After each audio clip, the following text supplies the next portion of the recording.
Hello and welcome to an all-new episode of Anime Brain Freeze. We are your delusional hosts. I am John. And I'm CC, and when there's just too much cool anime to watch, we've got you covered. I will start us off today by joining two travelers in their journey through a post-apocalyptic landscape, trying to uncover the mysteries behind their origin and fate in Heavenly Delusion. After that, John and I will once again return to our beloved band of wacky gold diggers and discuss the fourth season of one of our personal favorites, Golden Kamuy. Sounds like a heavenly time, so holster your AA battery-powered laser gun, harness your personal beefcake pussy monster, and definitely don't pause the pod. We'll be right back.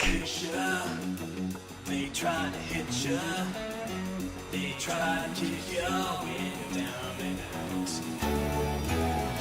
15 years ago, disaster struck human civilization, and now dangerous man-eating monsters roam the ravaged lands, posing an existential threat to the remaining survivors.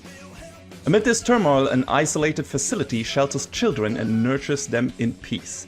However, as a few among them find out about the world beyond the narrow periphery of their nursery walls, their curiosity about it slowly grows.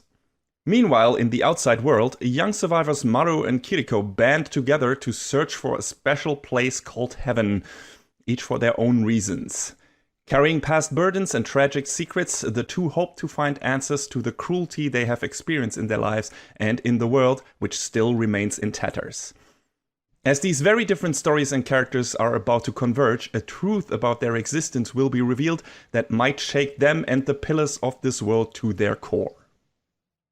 So yeah, Heavenly Delusion is based on a manga that started in January 2018, currently lists 9 volumes and a couple of chapters, and is still running. It was written by Masakazu Ishiguro, who also created the manga And Yet the Town Moves, and worked on the story and art for a bunch of other manga, none of which I think I've heard of before, which doesn't really say anything, because I'm illiterate. But I was just surprised to see 13 different manga in his credits, which is rare to see in itself, but also not any of the titles ringing a bell was weird to me. But then again, I've never heard of Heavenly Delusion before this anime adaptation, so I guess I need to step up my manga game. But speaking of the anime adaptation, though, the first season counts 13 episodes and was handled by Production IG, which we have mentioned several times on this show over the years. Probably mostly when I talked about Haikyuu, but they also did Psycho-Pass, helped on Attack on Titan, and worked on a bunch of other stuff. And as expected, if you are familiar with their portfolio, Heavenly Delusion is a drop-dead gorgeous show. Amazing environmental art, Last of Us vibes, with abandoned, damaged cities, with lush greenery and overgrown houses instead of a desert wasteland. Show has a great OP, detailed character animation with very expressive faces. It's all very pretty. The fantastic facial animation also really benefits the comedy in the show, which there was more of than I expected. Heads up! I will spoil what happens in the first 3 episodes, because otherwise I can't talk about some of the most interesting aspects of the show, so be aware of that, though I will give you a final warning before we get to the heavy stuff. So yeah, the setup of this is, or the first stuff, some of the first stuff we see in the show are 2 of our main characters. Kiriko, who is supposed to be 20, but maybe really 18, and Maru, who is 15. And they're traveling this post-apocalyptic world. Kiriko is this odd-job girl with a laser pistol that is tasked to protect Maru and deliver him to a certain place. She's also looking for a specific person she wants to meet from her past. And on the other hand, we have Maru, who is supposed to meet a certain person at this place they're trying to get to, called Heaven, that is supposed to look like him. But yeah, I don't think they ever really say what led to the collapse of society in this world as we know it. Definitely some kind of calamity or great disaster. But in fact, nobody in the world of the show seems to know what exactly happened. There are some theories that actually get named after what kind of stuff happened apparently in the calamity. But there's nothing definitive. There's no clear answer yet, as of this first season, what exactly happened that turned this world upside down. Kiriko is Maru's bodyguard, so she has to be able to fight, and for that she has the aforementioned laser pistol, which is battery powered by a battery that kind of looks like a big AA battery. It's kind of weird. I was like, okay, well, I expected this to be more futuristic, but okay, I guess this is it. It also actually has to be charged in a normal charging station that you would see around these days. So yeah, it's weird. And if it's fully charged, it has 4 shots. And Kiriko only has 1 or 2 rechargeable batteries at her disposal, so their ammunition is very limited. How long does it take to charge? A while. And there's not always like electricity around, so hard to come by, and she has to make her shots count. But Kiriko is not the only one who can do some damage. Maru is a good hand-to-hand combat fighter. He's also very sympathetic, albeit a bit horny at times, but he's 15, what can you do? Kiriko, on the other hand, is very clever and feisty. She wears a cool Air Force jacket. Terry Bogard vibe there. Hey. I like them both a lot. And as a duo, they're great and often funny as hell. Like, they're match made in heaven in terms of their dynamic and their back and forth and banter and everything. It's great. As also mentioned in the intros, there are monsters in this world called man-eaters or hiruko, like roaming outside. They can happen upon an unsuspecting victim at any place, at any time, really. And the first confrontation with such a man-eater in the show, which happens in the second episode or end of the first episode, I'm not quite sure, is very well animated and surprisingly gruesome. Like, this is at times a very violent and bloody show. And this fight definitely demonstrates that. Meanwhile, there seems to be a school in a closed-off area whose pupils don't know about the outside world, really. Like, they get some glimpses here and there. There's this girl who looks a lot like Maru, so she seems to be the target of his particular mission. There's a girl called Mimihime, who already seems to know a bit about the outside, or what they call the real outside. But the headmaster of the school doesn't want to talk about the outside world because she says that the outside world is hell and the kids need to stay inside to be safe. So there are these 2 mostly separate story parts happening in the first season. Kiriko and Maru trying to get to this place called Heaven, which might or might not be where the kids are of the second story path, and the kids in the school trying to find out about the outside world and some weird stuff that is going on in the school. And these 2 storylines are kept mostly separate for this first season. And the storyline with Maru and Kiriko is pretty straightforward. It's a road movie thing. They're trying to get from point A to point B. We see them traversing various parts, overcoming various obstacles in the destroyed world, which we learn about through their adventures and how it works. They battle a couple of man-eaters, all looking very weird and very different, each exhibiting a very unique and deadly ability that they have to face and try to overcome and to figure out. So, a bit of JoJo's, like, how do we actually beat this thing going on here. And we see them interact with other people, which also teaches us about how society works in this post-apocalypse, which is very interesting. Because it's not like the outside world is devoid of humans. There are still smaller communes and villages. There are also cities that still kind of work. In the second episode, they end up on a farm that definitely is growing some grade A marijuana, which actually saves them from a fish monster man-eater in one of the episodes. That's gonna be a first. But yeah, the decay of the world is ever present. Buildings in the cities are regularly crumbling or falling over, which is a danger in itself to the population that still resides there.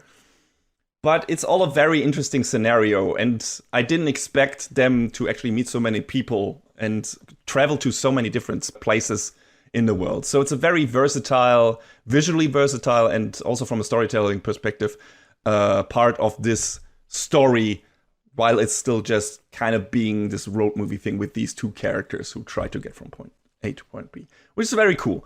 I always like this kind of stuff in stories, if it has a couple of strong characters that you can hang that on, and this show does it, because Maru and Kiriko are great. What immediately caught my attention about this show was the fact that this, despite its humorous antics and weird sci-fi and fantasy vibes, is a surprisingly mature and open show. You have two girls kissing on screen in the second episode, which is a rarity in itself. And also in the same episode, Kiriko, after Maru tries to kiss her, confesses to him to be trans, I guess. So she has a woman's body, but she identifies as a man. I don't think I've seen an anime that has so outwardly stated something like this before, especially not with a comedic undertone or, I don't know, something else going on. And one of the main characters to boot.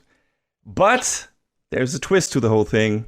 And this is where we get into heavy spoilers for the first 3 episodes. So if you don't want to know anything, maybe skip to the next review and watch the show instead. All right, so the backstory of Kiriko is that she grew up in an orphanage, was a kart racer, and had a brother called Haruki. And that was in Tokyo, if I'm not mistaken. So Haruki, her brother, looks up to the leader of the orphanage called Robin, and Robin is kind of a role model to him, and he wants to kind of be like him, be this leader, wants to help him out. And then, as might happen in this world, Haruki gets almost devoured by a man-eater. And to save him, his sister Kiriko ostensibly convinced a doctor who was into some kind of fucked up experiments to put her brother's brain into her body. So it's a bit of a cheat in terms of being more of a trans allegory than a real trans story, I guess, but it's still cool. Also, Maru's reaction is pretty sympathetic to the whole thing, and the dialogue writing in the show is very snappy and funny. So is the editing. And it all works in favor, because otherwise this kind of story beat and story aspect could, if mishandled, could have gone really wrong and could have really soured me on the show.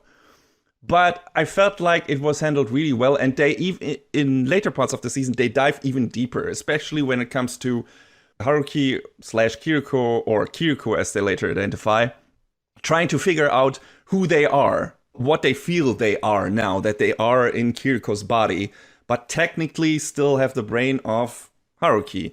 Do they actually feel like a woman? Are they more of a man? Are there something in between? So gender fluid. And the show actually doesn't shy away from trying to make that character figure that out and trying to ponder the different options.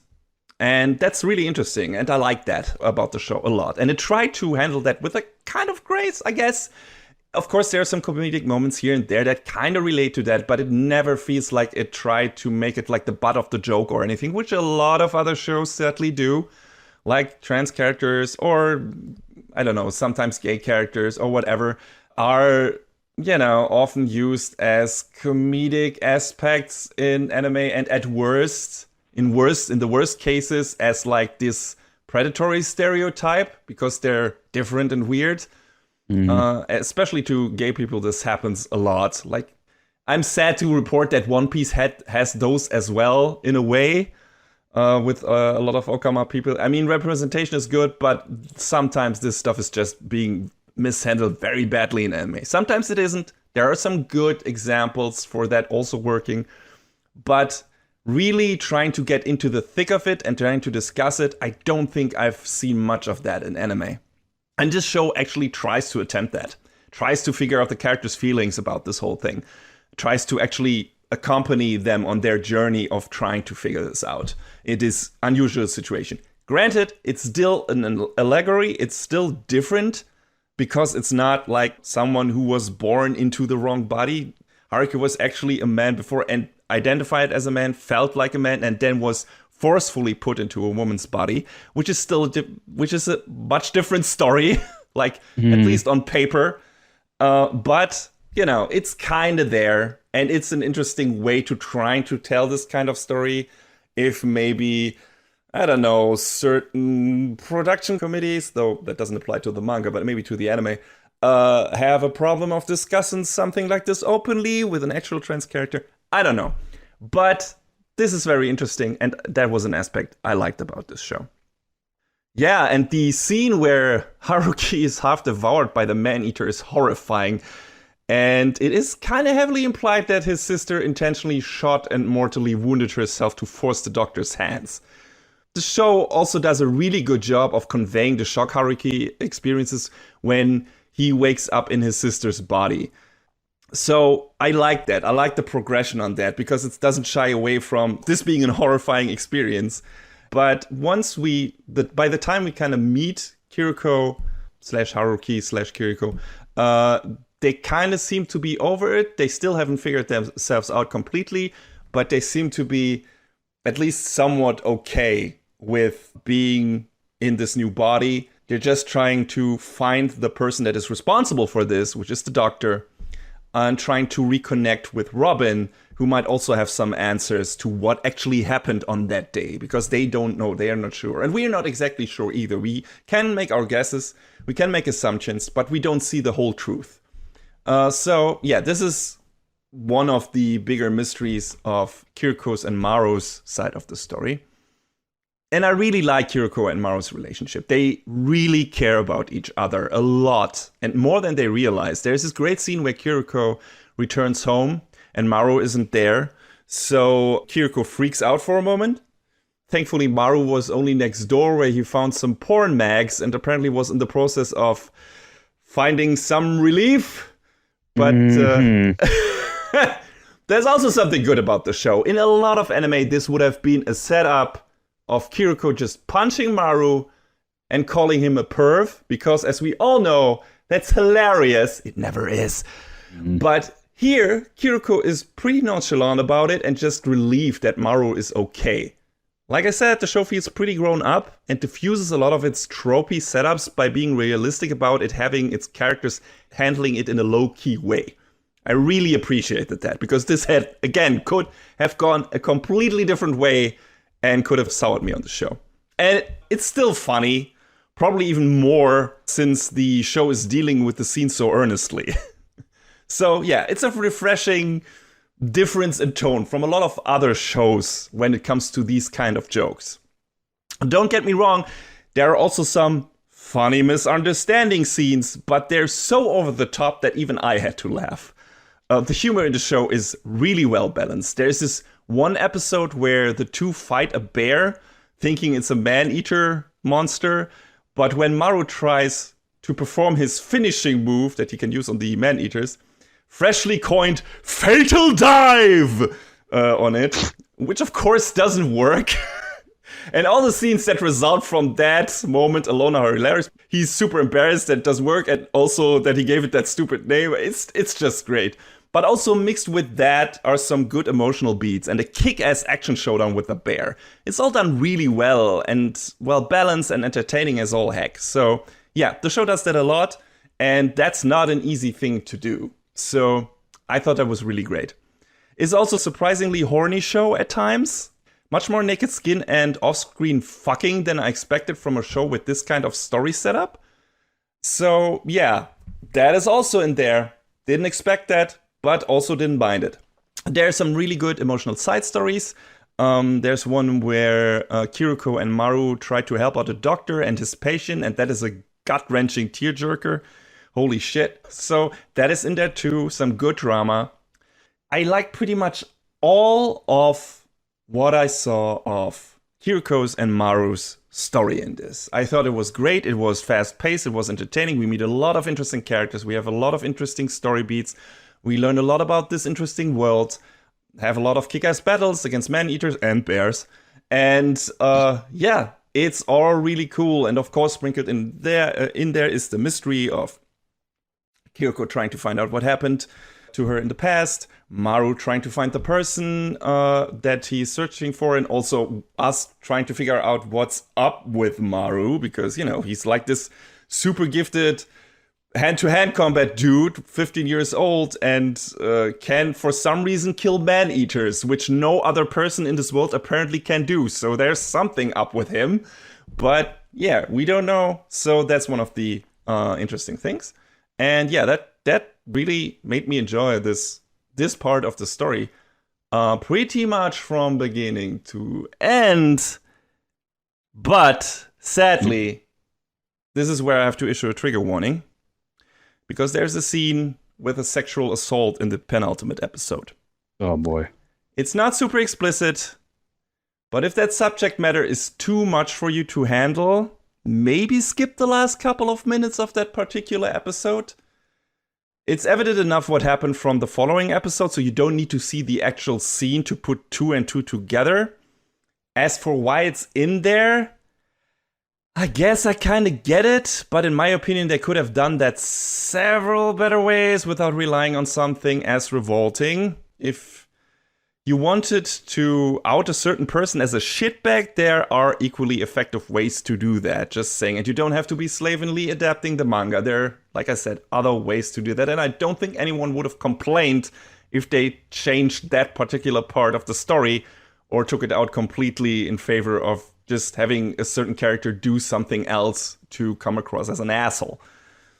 Maybe there was a specific intent behind it, and like I said, I can kind of see it because it also relates to Haruki's / Kiriko's sexuality, but still, it's kind of a downer because up to that point, I really I loved the show, like straightforward loved, and this kind of put a negative note on it because, like I said, I felt like it wasn't super necessary.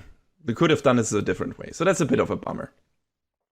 As you might have noticed, I haven't talked much about the second story path with the closed-off school yet, and there's a specific reason for that. While the storyline of Maru and Kiriko has its share of mysteries, most of it is very straightforward. The school part, on the other hand, is pretty much all mystery. So I can't really talk about it without giving too much of the things away that make it the other interesting component of this show. Let's just say in the beginning I wasn't sure with that part of the story what it was trying to do, where it was trying to go. It felt like a bit meandering, like we meet a lot of kids in the school. We don't know what's up with them. You know, they behave like kids in a walled off school society who have no connection to the outside world would behave. They seem to be pretty naive in a lot of ways. They don't know what is going on with them hitting puberty and everything. Like there's a lot of interesting parts moving there. There's a lot of weird things happening.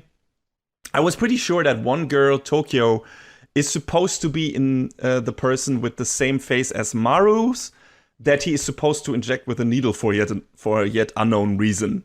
That's all we know about this. Also, one of the students, Kona, is drawing man-eaters he probably shouldn't know about. Like in the first episode, he draws a weird man-eater fish with human arms, and at the end of the third episode, Kiriko and Maru encounter that specific man-eater in the outside world. He also draws something like a test tube baby, which also carries, as much as a baby can, a bit of a resemblance to a certain character or characters in the story. There's also some kind of illness going around. A kid in the school has it, and the woman who took care of Maru before Kiriko died from it has it as well. On my first watch, it all felt very vague and hard to pin down and mysterious and obtuse in a way. But by the last third of the season, I was pretty sure I had figured out one of the biggest, if not the biggest, twists of the show, which relates to this specific story path. And taking a closer look at earlier episodes confirmed it. It's even easier to see it coming if you pay attention to certain details early on, but it took me until the last couple of episodes until it clicked, because if you don't know what you have to pay attention to, the crucial hints are small blink and you miss it moments.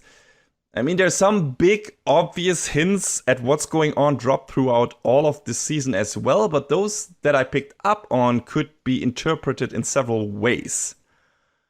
Regardless, for me it was quite the gut punch when the other shoe finally dropped, and I wonder how much longer they will dwell on certain parts of the story in the second season before they put it all out in the open. But I also like that. I thought by the end, once I finally got a grip on where that part of the story was going, I was like, oh, this is what they're doing. Oh, that's super interesting. And also, fuck. Oh, no. That is horrible, but also really good. So, eventually, I liked both parts of this story so far a lot, with that small caveat of that one thing that really didn't need to be in there, in my opinion, in Maru's and Kiriko's story. But yeah, speaking of the second season, that hasn't been confirmed yet, but I hope it will soon. However, the manga is still running, and the first season covers a hefty amount of chapters, so the manga currently has 57 chapters, and the first season of the anime covered about 33 and a half chapters. So we might have to wait a bit until there is enough material for a full second season. We'll see. But yeah, if you want to check out the first season of Heavenly Delusion, you can watch it on Disney+.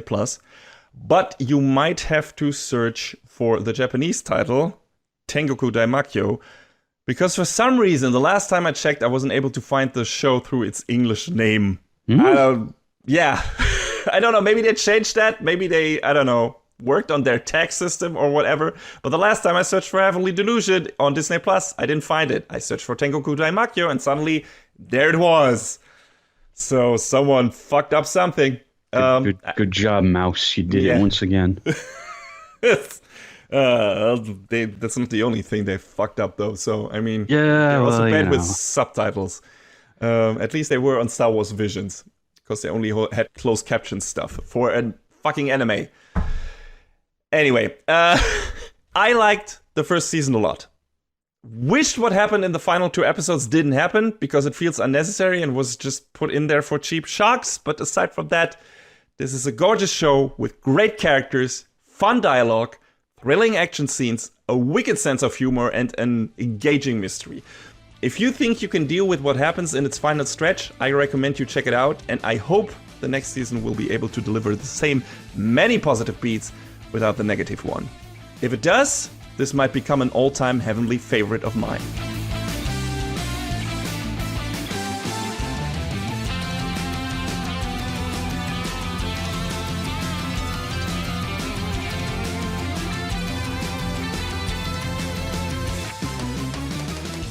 So, after all that, it's time to go back to Russia, and then back out of Russia to Japan. Because it's the 4th season of Golden Kamuy. I think it's worth noting, and we talked about it briefly, that the show changed studios from Geno Studio to Brainspace, I believe. Yeah. And which is probably the reason why Brainspace didn't do the second season of To Your Eternity. Yeah. Right. I don't know what Geno Studio has been doing instead, though. I'm not sure. I haven't actually looked up. But, it's kind of sad to see, to me anyway, that, they took this show and they made it theirs. And, the first season was obviously rough, but then as it went on, it definitely got way better and better.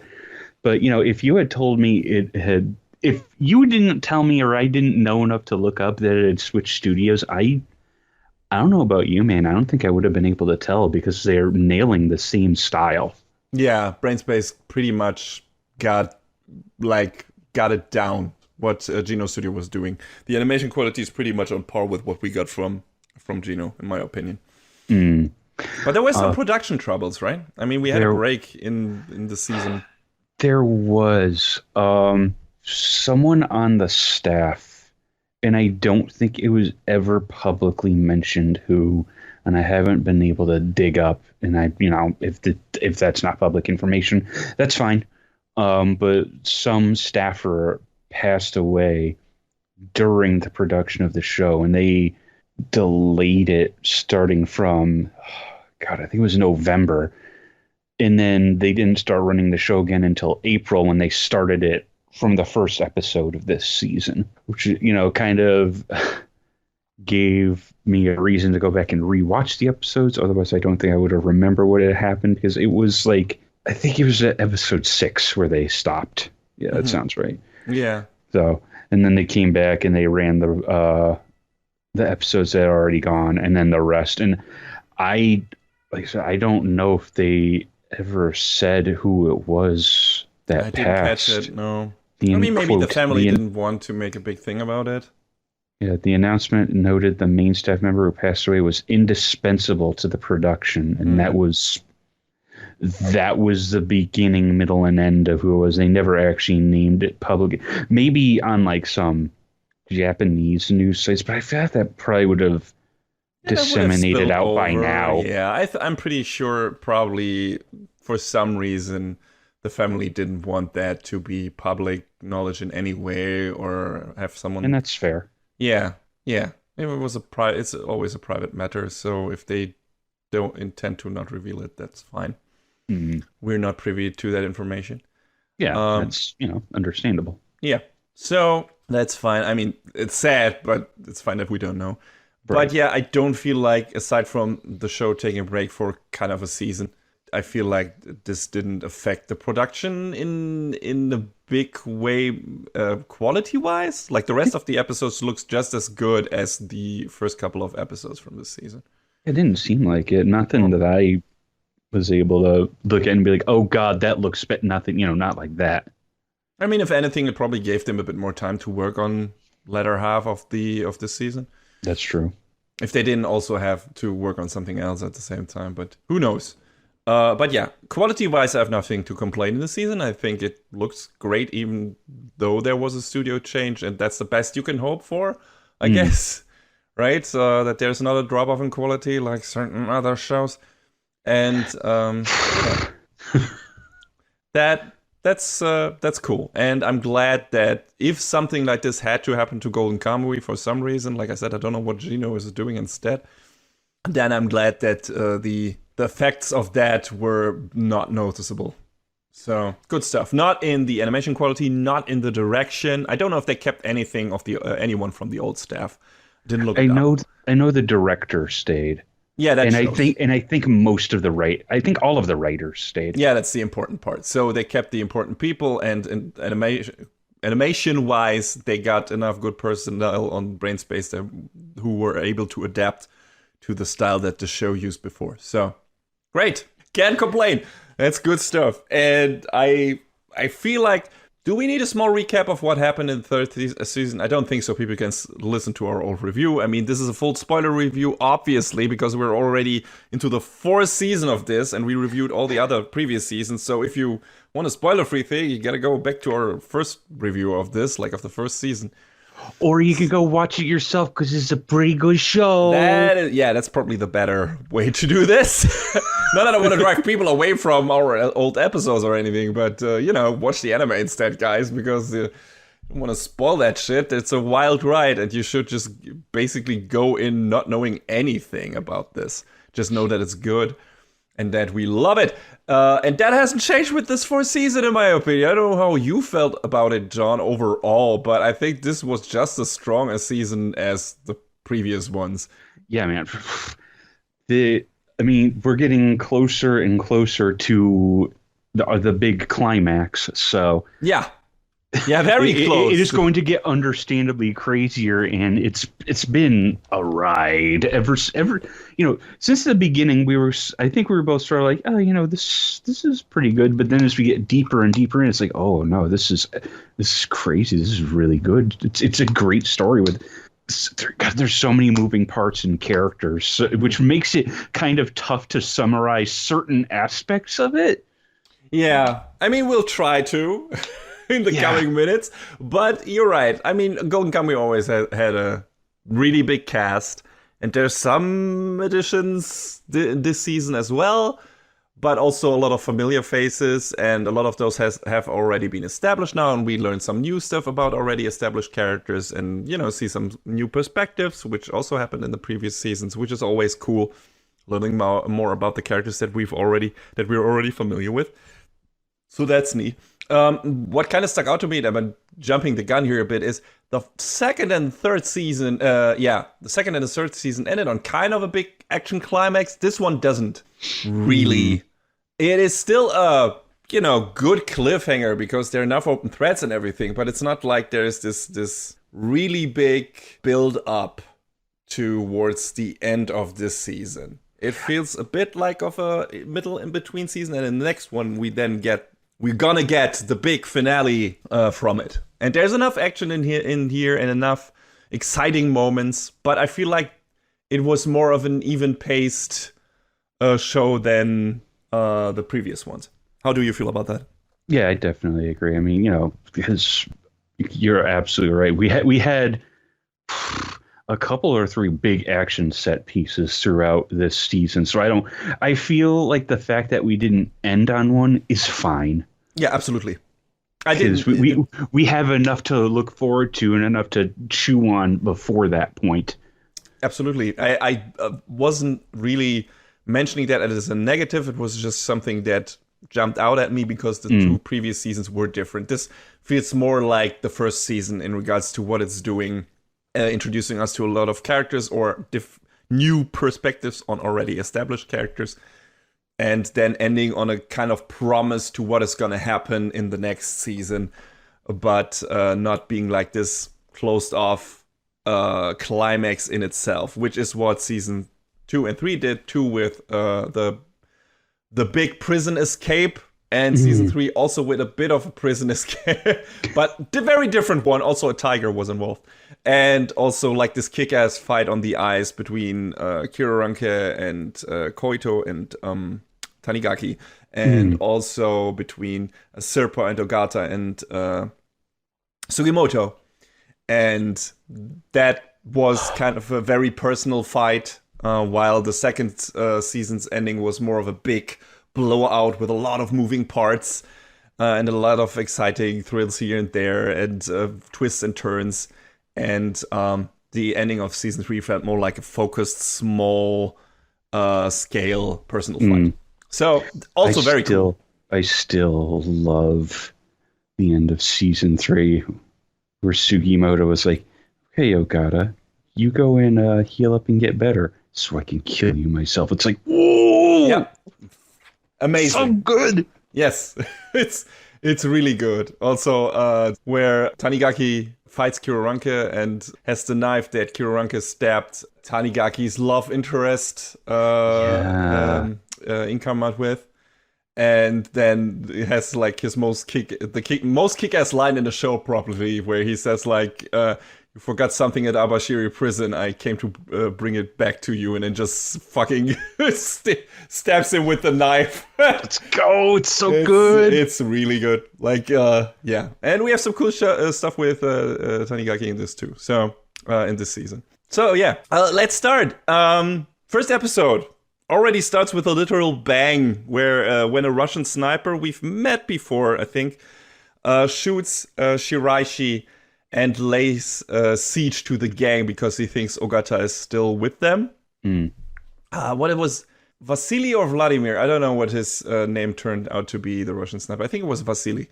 They mentioned that later on. But yeah Vasily Pavlichenko, I think. Yeah, I think so. And aside from the cool action and everything, and of course they managed to solve that issue, but the first episode already had several laugh out loud moments. Like, I think I mentioned this in the sneak peek, but it bears repeating. Tsukishima getting yelled at by Koito for not having a beauty mirror in his equipment bag. Jesus Christ. Shiraishi getting shot and trying to lure dogs and crows for cover, failing miserably. And Sugimoto's horrible drawing skills when he tries to explain the whole situation to Vasily. Top tier entertainment, as usual. And it continues like that, because in the coming episodes, we, again, which Golden Kamuy often does, shift the focus to different characters, to side characters that are not necessarily involved with Sugimoto and his group. Go back to the Tsurumi soldiers that are not with the rest of the gang. We also meet the pussy monster again. Freaking Ushiyama, God. Who doesn't abide bullies. No. Let's just make that clear. I also cast hereby heavy doubt on the origin story of the first Japanese figure skater. It's fine, don't worry about it. But it's in there if you wanted to know about the first Japanese figure skater according to the writer of Golden Kamuy. Here it is. And it's glorious. And, you know, we get to see a bit more of characters we have not seen that much of before, like the ex-warden of the prison, Karukura, who had to look at a guy's asshole for nothing. Shit happens, I guess. He's one of my favorite new characters, I gotta say. Like him together with... is it Kirous? Yeah, Kirous. Great team up. I love them. I thought they were great. Like they're like a weird buddy cop couple, And I kind of love give each other shit all the time. I love that Kiro hones in on the whole looking up someone's butthole thing. Yeah. He just keeps throwing that at Kadokura. Kadokura's like, man, shut up. Get out of here. Yeah. He's just calling him an asshole peeker all the time. It's great. And Kadokura says he has bad luck, but he is actually the luckiest motherfucker on the planet. Just by pure chance takes the two poisons that neutralize each other. So don't tell me you're a guy with a bad luck, man. Like, he's not the brightest self-declared detective around, but he's fun. Man, I like his shit.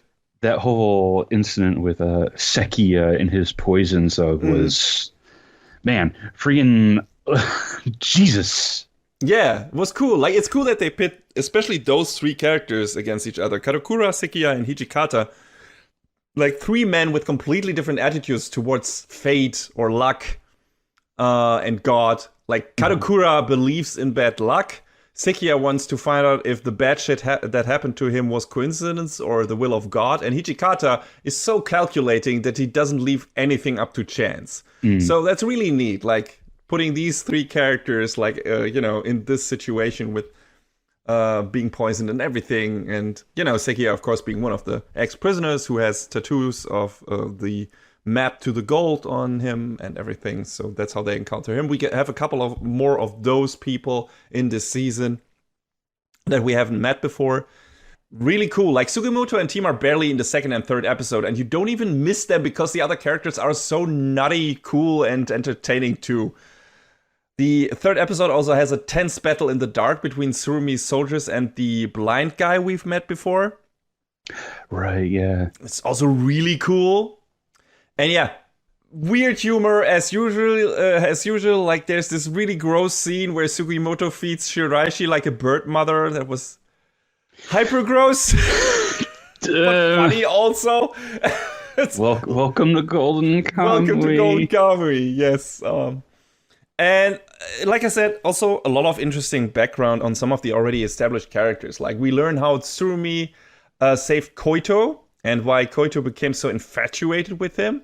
Koito's father, who we've met before at the end of season 2, where he was commanding that Navy ship that attacked the prison. Koito's father is pretty badass in his own right. That motorcycle chase was awesome and hilarious. Super good. After JoJo's Golden Kamuy is the top posing anime. Can't deny that. Like, Tsurumi just badass. It's great. And yeah, we also get, of course, some fun side stuff with our main characters. Like, Usurper turns out to be quite the director. Yeah. That's really neat. Like, hey, here is another weird thing. People bring movies into this. But even that silly episode, goddamn, serves a purpose in terms of character development. It shows how important it is for Usurper to keep the Ainu history and traditions alive for future generations. Like, we see her mother for the first time, which is really cool. We get some neat scenes highlighting how close Tanigaki and Shikapashi have grown. It's great character development stuff. And it ends on a really strong scene between Sugimoto and Usurper, where he finally is trying to convey to her that he wants to protect her from the burdens her father and Kiroranka have put on her shoulders. And especially, he wants to keep her from turning into a lost soul like he considers himself to be, that is damned due to having killed other people.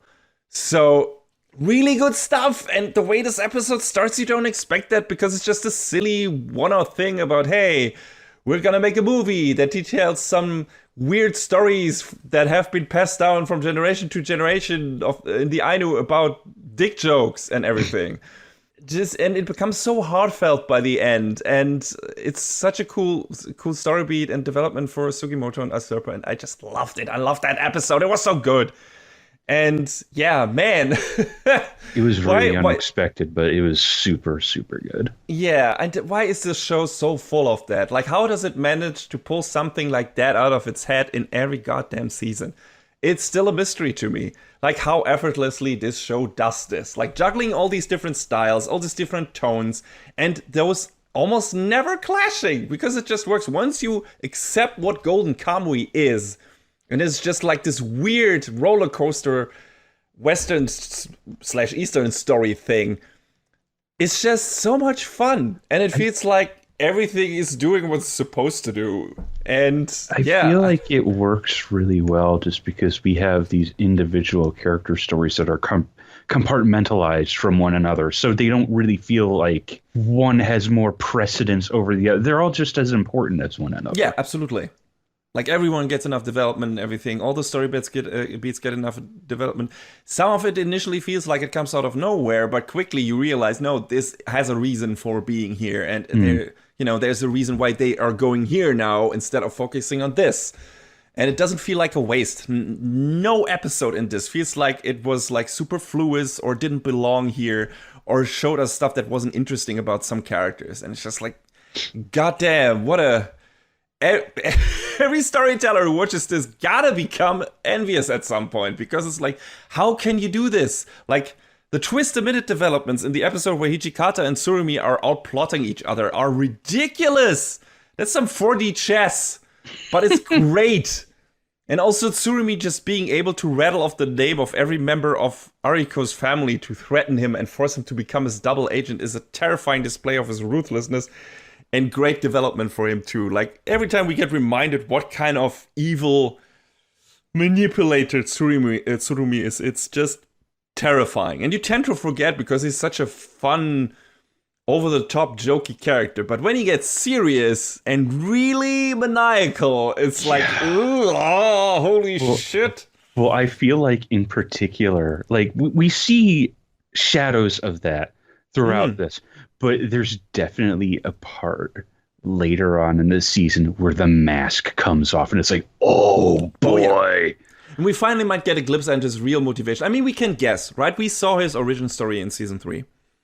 We saw that he lost family, which might or might not have meant something to him or not, right? Maybe. We can't be sure because we haven't figured out Tsurumi yet. Yeah. He says that he wants to get the gold to enable all the soldiers that fell, let's say, under him or in his command, or the people that are still in his command, to have a good life and being taken care of. But considering what he does and the way he manipulates people all around him all the time, you can't trust that sentiment. You can't trust what that man is saying. You notice that you get pulled in by his manipulation as a viewer. Like, you start to getting enamored with him every time he's on screen and start to believe the shit that he says, right, when he tries to care for Koito, when he tries to care for Tsukishima. And then you find out, no, this probably was, again, a play by him, a well-pulled-off play. But you can't trust this man. You just can't, even if you want to at some point. And some of the stuff he says seems maybe not as wrong-headed and maybe noble even to an extent. But he is a very dangerous character in so many aspects, and that is what makes him so enticing and such a great antagonist. And we have so many antagonists in this show, but he is definitely the head honcho here. Like, every time he is on screen, he has such a presence. And every time you think you have him figured out or you can let down your guard, he does something where you're like, holy fucking shit, that guy is probably a goddamn monster. And yeah, I'm so excited to see where they finally end with him and his character and where they're going to take him, which we'll probably hopefully see next season. But yeah, there's a really good emotional beats in this too. Like I said, the stuff with Sugimoto and Nasurpa in the movie episode. But also we get a tear-filled goodbye between Tanigaki and Shikapashi, who decides to stay behind with old man Henke and Inonoka, the girl he grew fond of. It's a really nice scene and a good bookend on the well-built relationship between this unlikely father-son or big brother-little brother duo. Because they had a lot of scenes together in the previous seasons. And for now anyway, their shared story is kind of over. And that was pretty sad, but also beautiful. And yeah, I also love that moment in the show. And maybe they'll see each other again once Shikapashi has become a true boner of a man, just like Tanigaki. We'll see. I think Tanigaki left his rifle with him, so, you know. Yeah, we'll see. Koito becomes even more infatuated with Tsurumi when he learns the truth about Tsurumi's goal from Tsukishima, which is uh, weird, because it's like you think, oh, he's trying to get behind how he was maybe manipulated by Tsurumi, and then he will turn on him. But once he finds out, he's like, oh, he's even smarter than I thought. I love him so much. And you're like, wait, what? At this point, I mean, Koito, he's gone. He's whatever. But you think that, but there's happening something at the end of the season where it's like, maybe. Yeah. So they keep you guessing with that character. The character I'm having trouble figuring out is Tsukishima. Yeah. Because I don't know that he's convinced, that he himself is convinced that one side is right and the other is wrong, because he seems like he wants to serve under Tsurumi, but he is acutely aware of all the things that Tsurumi has done, both bad, terrible and good. So it's like there's a conflict there, and I wonder how they're going to resolve that. Absolutely. I think it's Tsukishima is one of those characters who maybe have, let's say, looked away for too long to now feel like they have a chance to escape from this. Like, he has been in command of under Tsurumi's command for so long and has done so many despicable things for him that he doesn't feel like he has any other option to live his life than to continue serving him, because he's like, I'm doomed either way, so I might I just have to see this through, because the only thing I can trust on is that this man, despite his horrible methods, has a good goal in mind, or something worthwhile that is waiting at the end of this journey. And that is the thing he's like clinging to. That is the hope. Like, this is deep down, he hopes that he wasn't just helping a despicable piece of shit, and this all is in favor of a grander goal that will actually maybe help his comrades and stuff like that. It feels like Tsukishima is that kind of person, and we had semblances of this kind of torn, like, this kind of fronting from some of the soldier characters before. Like, Ogata probably, well, he's a bit different, but he also, when we learned that he killed his brother in season 3, which was kind of like the catalyst for how he became like the goddamn sociopath. I guess he was that before, but before that he was like, he seemed like he was trying to kill his brother to prove that he didn't feel about anything about killing soldiers, like to basically kill his own emotions or his feelings of regret for killing other people. It's like, if I kill my brother, I can prove that I just don't feel anything and I don't have to feel anything. And when he does that in that specific scene, you see on his face, if you interpret it the way I did, that wasn't the case. Like, he actually felt something for his brother, and he felt bad for killing him, and that drove him even further over the edge, because he's now rigged with guilt. Again, my interpretation doesn't have to be true, but it's like we have these kind of character traits echoing throughout the show, of characters trying to flee themselves into some kind of false reality, to being able to cope with the reality they have either maneuvered themselves into or have been maneuvered into by other people, by either clinging to these people or by clinging to a false version of themselves. And Tsukimoto also does that in a way. And we learn about part of that and the origin of that in this season. We got to that. So, yeah, really interesting. Like you said, like, I'm still waiting, again, also on the final word when it comes to Tsukishima. He might still surprise us. Right now, he seems just to be so dedicated to Tsurumi because he doesn't see any other way of living anymore. But we'll see where this goes. And yeah, Shiraishi slaps some sense into Sugimoto for still treating Arserpa like the girl he met, ignoring her progress and autonomy, which was a pretty cool scene. And then he pukes all over the place because he's drunk as a skunk. Good job, my dude. Yeah. I mean, he's still the best comedic relief in this show in many aspects. Like, I mean, it's amazing that it took you that to have that sort of clarity, but you know. Yeah. Rightfully suspecting that Tsurumi doesn't give a shit about the Ainu, our Sirpa, Sugimoto, and the Shiraishi then escape with the help of Vasily. So that was a neat scene, and I felt like this was a long time coming because they have been working together with Tsurumi's faction since the beginning of season 3, basically. At least Sugimoto has.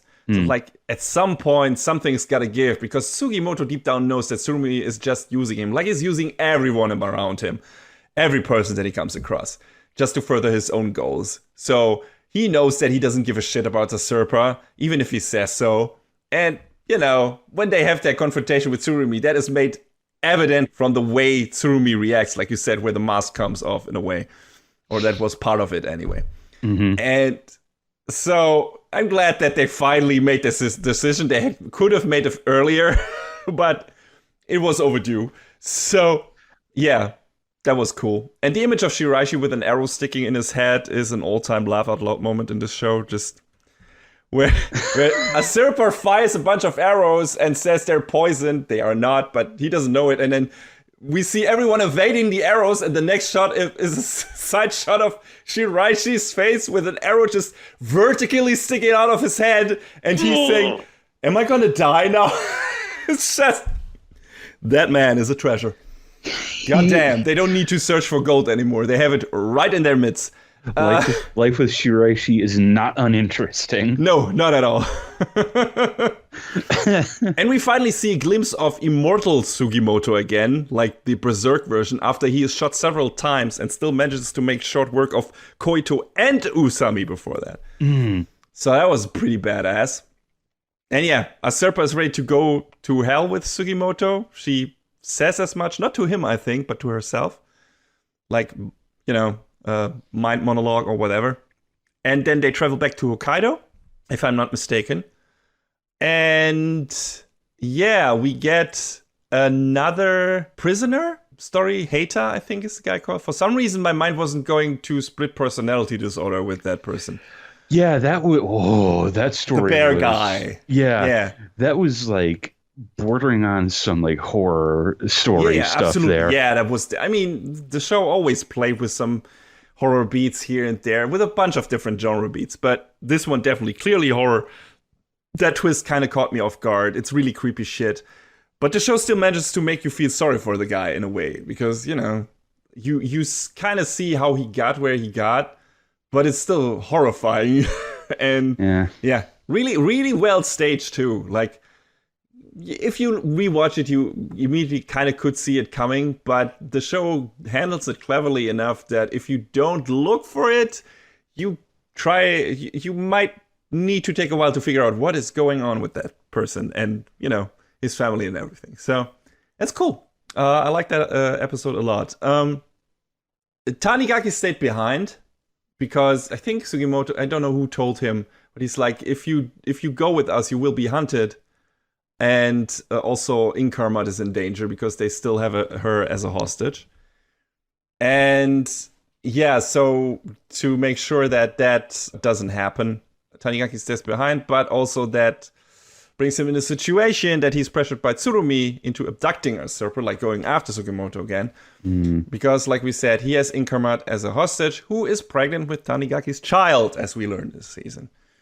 And yeah, that becomes also part of the story, like, of this season later. Like, we get a focus episode on Tanigaki and Inkarmat.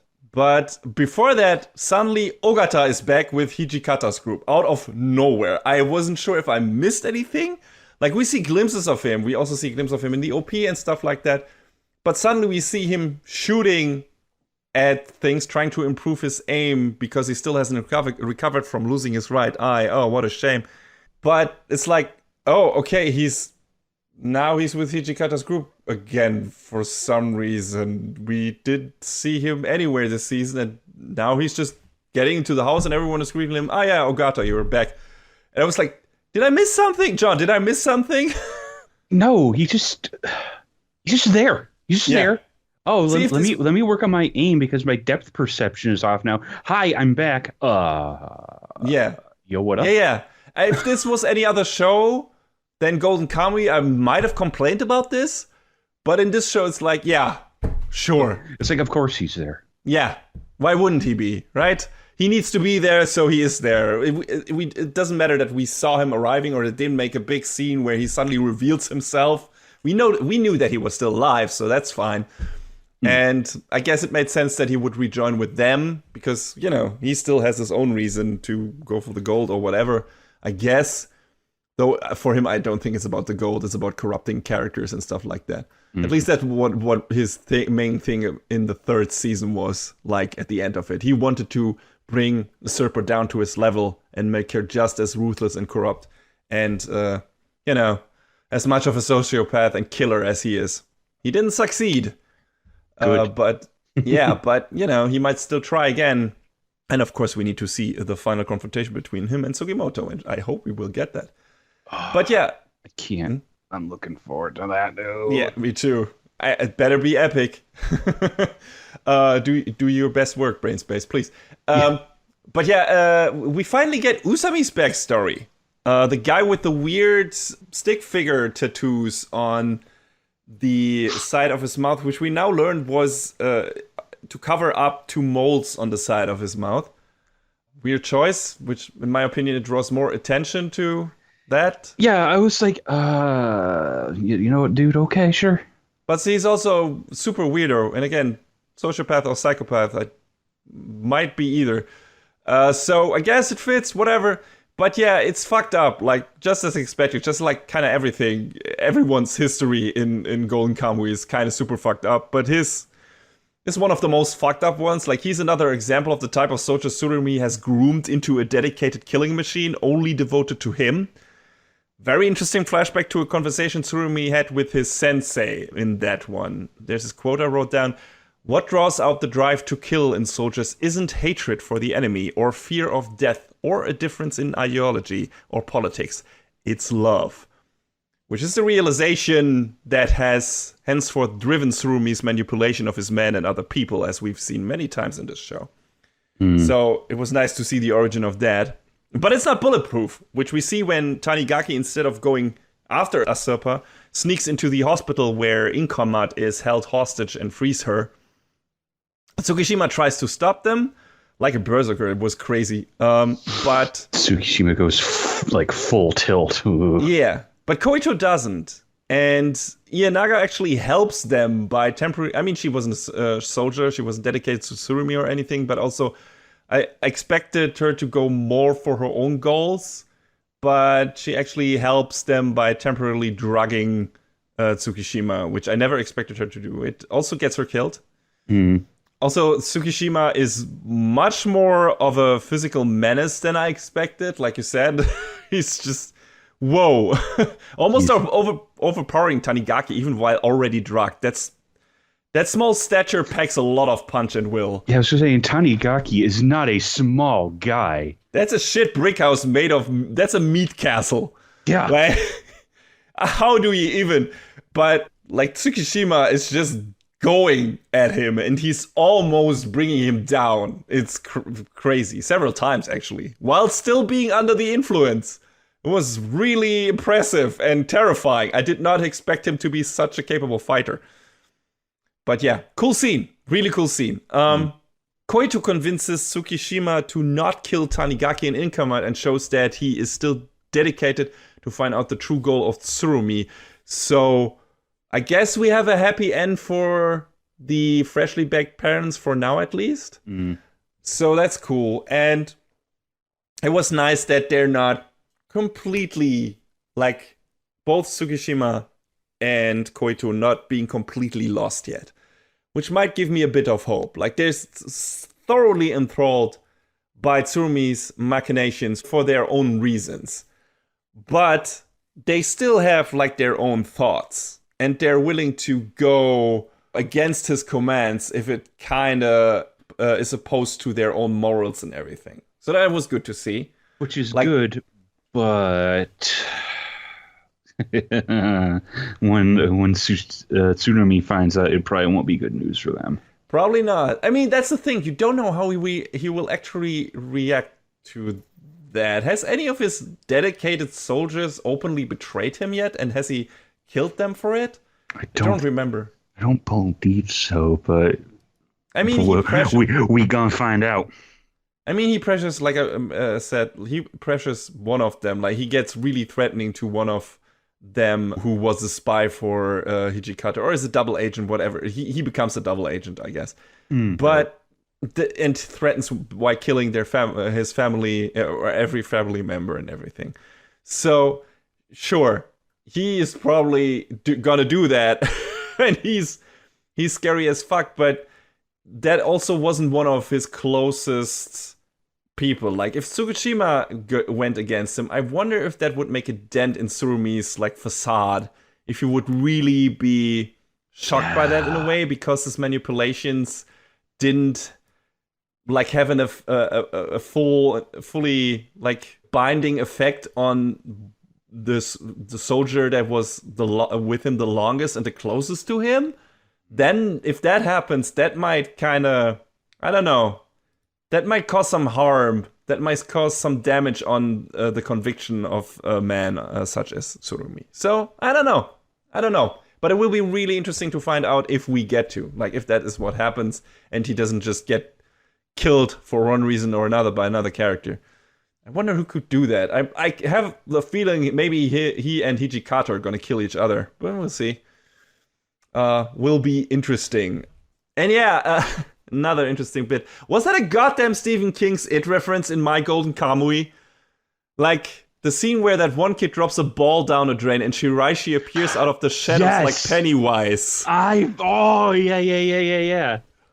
And the bad guy in this episode is kind of a clown, I guess. So that fits. At least the teased bad guy. We haven't really fought him yet or fully encountered him yet, but he appears first time in that episode. I mean, I don't know a whole lot about Satoru Noda, but maybe he's a fan of Stephen King. I don't know. I think he's a general fan of Western movies and media. I think there are enough references in Golden Kamuy to stuff that there is a guy with a literal like movie projector in this season. So that can't be a coincidence. That can't be a goddamn coincidence. So whatever. That was definitely, then I wasn't alone in my assessment of that scene. That was definitely a net reference, and I appreciated it. Here we go. Yeah. Noda cites JoJo's Bizarre Adventure, and among his influences, hallmarks of his work include visual references to pop culture and narratives that juxtapose gag comedy against violent or dramatic moments. Checks out. Yep, absolutely. That works. But yeah, good stuff. And we get to see some more of Kadokaro and Kirawus, which, like I mentioned, are my favorite new pairing. I just want them to have a spin-off detective show or something. Like, that would be super duper. Like, I would so watch that. I would get a kick out of that. We get a new prisoner who is heavily featured at the end of the Great OP by Ali, who goes all out on that. It's probably one of my favorite OPs at this point. For a long while, I really liked Winding Road. Yeah. But then this OP hit. I can't remember the name of it off the top of my head, but I'm like, dude, nah, it's got to go on repeat. Yeah, absolutely. Never say goodbye. That's it. Never say goodbye. There's this moment where like you have like this small down-tempo part where it's basically almost only singing, and then it picks back up again, and it's with a really cool scene, with a really cool montage where Hijikata's killing a bunch of people and Ushiyama holding someone up, and it's flames everywhere, and it's really cool. So yeah, I like that OP. And yeah, the one of the prisoners that we meet first time in the season, Botaro the pirate.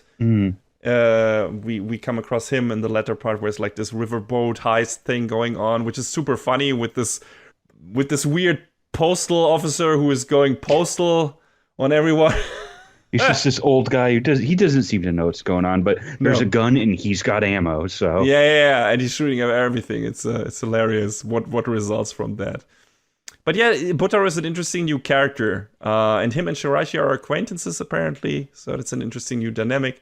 Like, he wants also, which everyone in this show kind of wants to do, wants to create his own country and become its king, so he has a place to belong where he can't get kicked out or isolated from. But every kind of main antagonist in the show, wants to use the gold to create their own country for one reason or another. Like Tsurumi to support his soldiers, ostensibly. This is what he says, but we don't believe him. Hijikata wants to basically create a country where the rules of the, I don't know, old periods, Edo period or Sengoku period or whatever count, like where he can belong. Everyone wants a place to belong. Botaro wants a place where he can belong. Wilk, like Asirpa's father, and Kiruranka wanted to create a country where Ainu and the outcasts from Russia could find a place to belong. So this is what everyone kind of seems to want to do with the gold, like create their own separate country where they can, which they can call home because they feel like they don't belong anywhere else. Which is also, a lot of these people are outcasts resulting from war and everything, which of course is also an interesting statement and everything. I was going to say, it fits with the theming, considering like almost every character in the show is an outcast in some form or another. Yeah, absolutely. Cool to see that. And, another interesting character who has puts another interesting wrinkle on that. And yeah, we get a very important bit of backstory for Sugimoto. His family died of tuberculosis, and instead of running away, he faced his fear of dying by shouting, "I'm immortal," in its face, which is a cool scene. I mean, a lot of other components relate to his character too and how he became who he is now. But this is kind of the beginning of this. Just being defiant in the face of a maybe horrible fate and just being fearless or trying to be fearless, even though he is super afraid, which also is something we saw when we saw the scenes where he fought in the war, where he also was afraid to die. And we see that repeated in the first 2 seasons. I think also in the third season, there are some references to that and everything. So him saying "I'm immortal" is just basically trying to overcome his fear.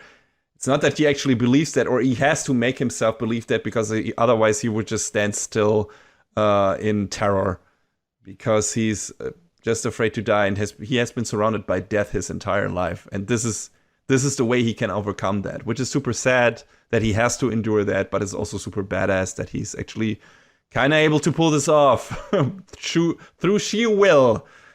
He's just a cool character, man. He's a cool main character. You gotta love him. You gotta love that man. He's a badass. It's like so many other people in this show. But he is our main badass. So yeah, it was nice to see this part of his backstory in this season. Really, really important scene. I mean, I would have maybe liked to even give that a bit more time, and maybe they spent a bit more time on that in the manga. But this was like, I don't even know. It wasn't even half an episode, right? That they spent on that scene. Maybe like a couple of minutes. Yeah, it wasn't super long, but it definitely helped establish, a part of him that we hadn't seen. So yeah, I mean, it wasn't without value.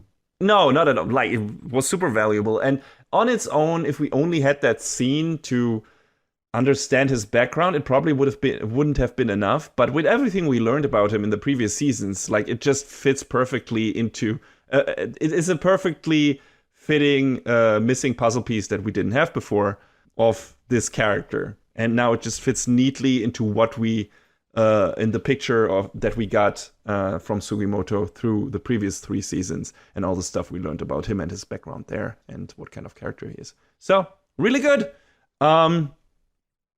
Usami uses his secret technique of masturbation dowsing to find the Jack the Ripper copycat. That's what I've written down here. When you say it like that, it's not wrong, but... And then, John, to top it all off, they have a bullet-time jerk-off duel. Jesus Christ, and Noda. Kikuta gets cum shot off a horse during the ensuing chase. Jesus what Christ. A show! Noda! Satoru Noda! What? It is amazing. Like, that episode had me hooting and hollering all over the damn place. Like, I couldn't with this episode, and I was just like, watch it. What is going on?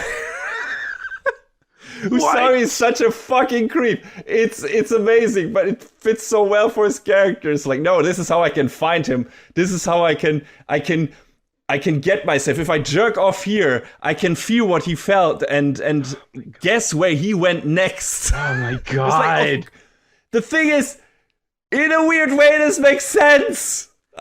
In this show, in this frame with these weird characters, yeah, sure. I get it. I guess it'll let you get inside the killer's head, but like, whoa. Great episode. Just like, what a laugh riot. Like, I've never seen something like that in any other show. And it's great. I love the episode summary on Wikipedia.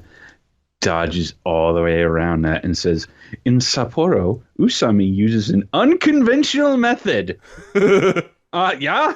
You can say that out loud.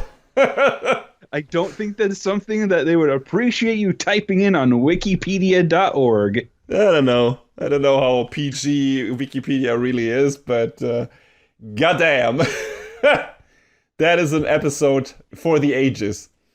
Jesus. Yeah, it's amazing. And it turns out Kikuta is a government spy who is tasked to find the gold and kill Surumi after acquiring it. This adds another interesting wrinkle and faction to the dynamics of the series, as if we didn't have enough. Yeah, seriously. But it's not like, oh no, not another one we have to keep track of. It's like, oh, I wonder how that now affects the whole other parties in this. Like, how are they gonna like work together or against each other and everything? It's like such a neat setup for the next season again. It's like, oh god, I wonder where this is going. And then we get some great disguises by some of the gang. Kadokura and Ogata's disguises are top notch, especially. Damn it. The goddamn jokes in this show are just top tier. They make me laugh every time. It's so, I don't know.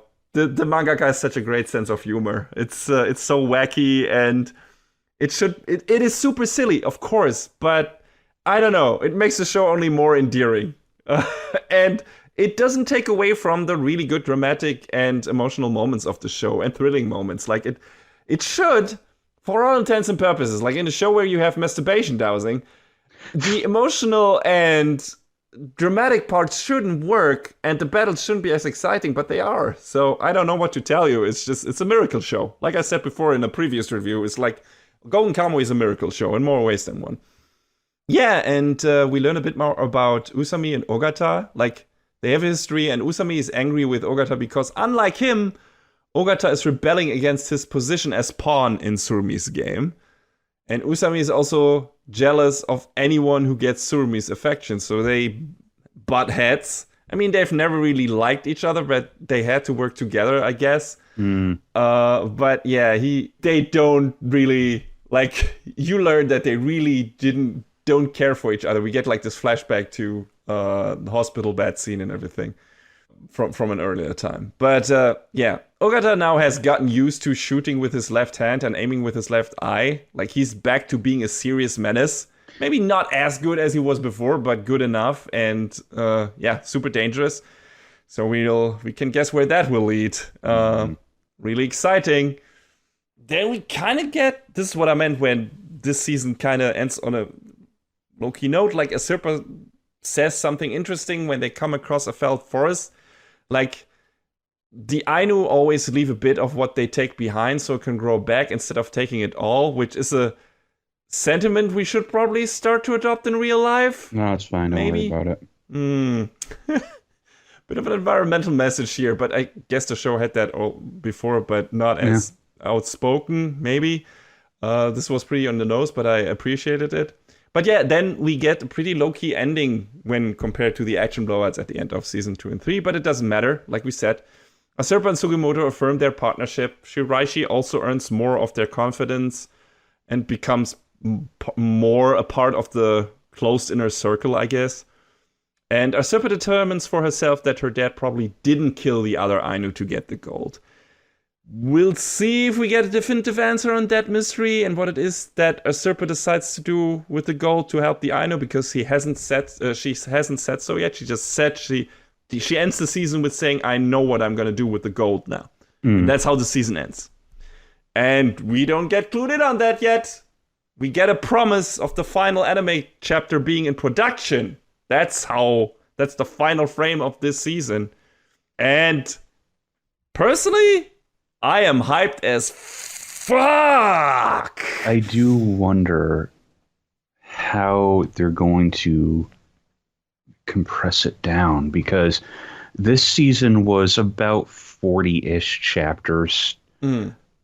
After this point, there's still like 70 chapters, man.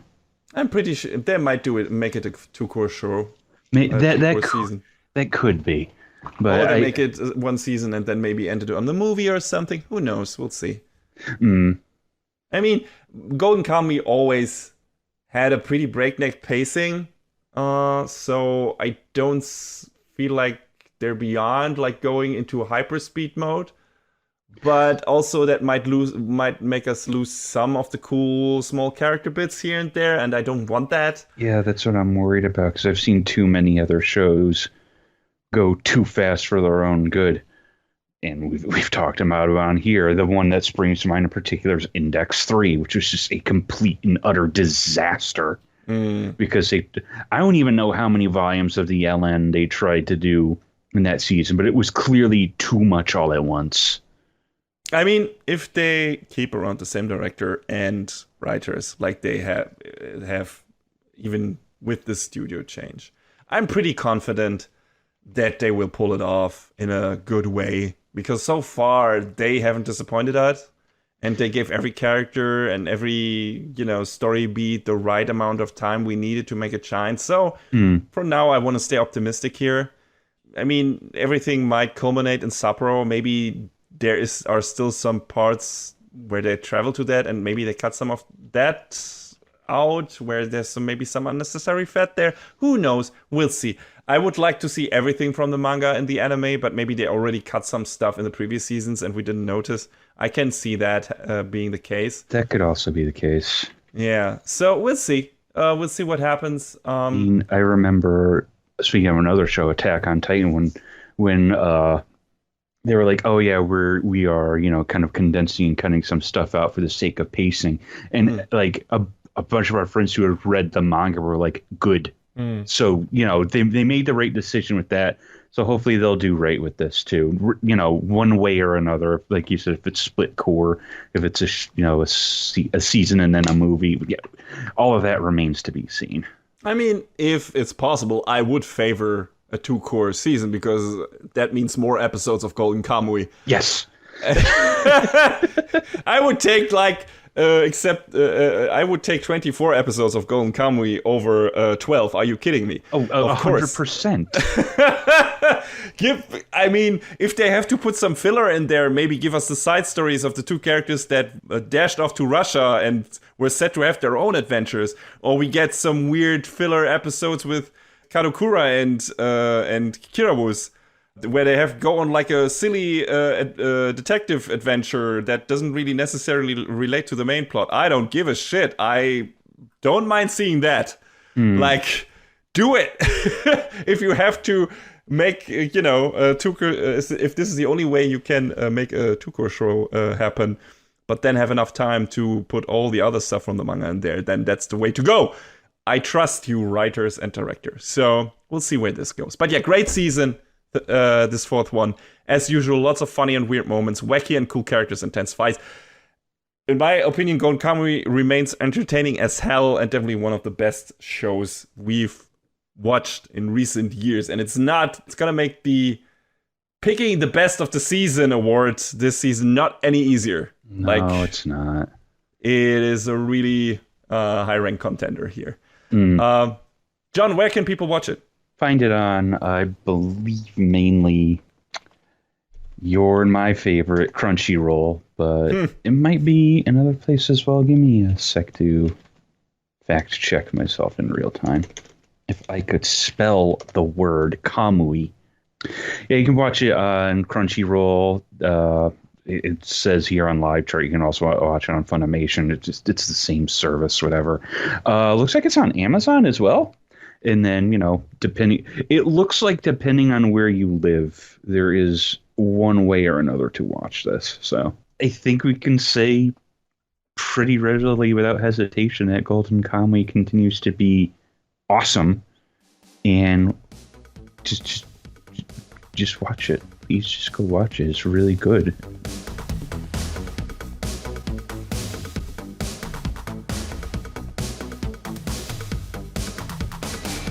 And that's a wrap on the 146th episode of Anime Brain Freeze.